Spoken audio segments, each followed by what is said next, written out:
Number 289. What is the minimum sound signaling equipment required aboard a vessel 10 meters in length? Answer: any means of making an efficient sound signal. Number 290. For a vessel constrained by its draft, describe the day signal with its corresponding size. Answer: a black cylinder having a diameter of not less than 0.6 meter and a height twice its diameter. Number 291. A towing vessel pushing a barge ahead and rigidly connected in a composite unit shall show the lights of. Answer: a power-driven vessel not towing. Number 292. Whenever a course alteration is made to avoid collision, it should be. Answer: large change. Number 293. A commercial airline in the water is. Answer: a seaplane.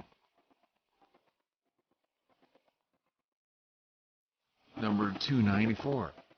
Of the listed vessels, which is to be regarded as a vessel restricted in her ability to maneuver in accordance with the navigation rules?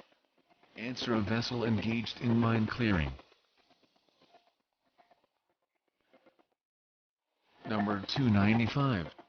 As defined in the rules, which vessel would qualify as a vessel not under command among the listed? Answer: a vessel with her anchor down but not holding.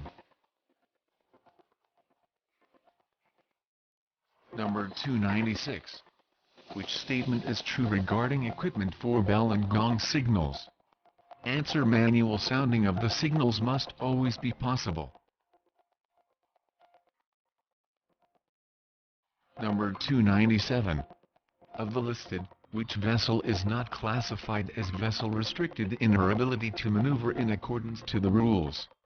Answer: a vessel whose anchor is fouled.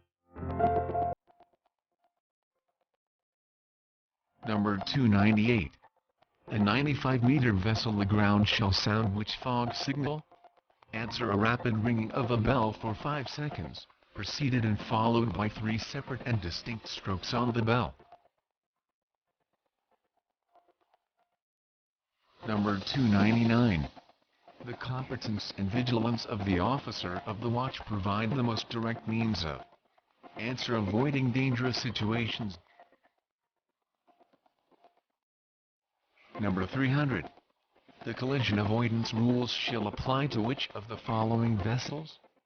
Answer: all vessels upon the high seas and in all waters connected therewith navigable by seagoing vessels. Thank you for watching. Please subscribe, and click the notification bell, for you will be updated, for our next upcoming video.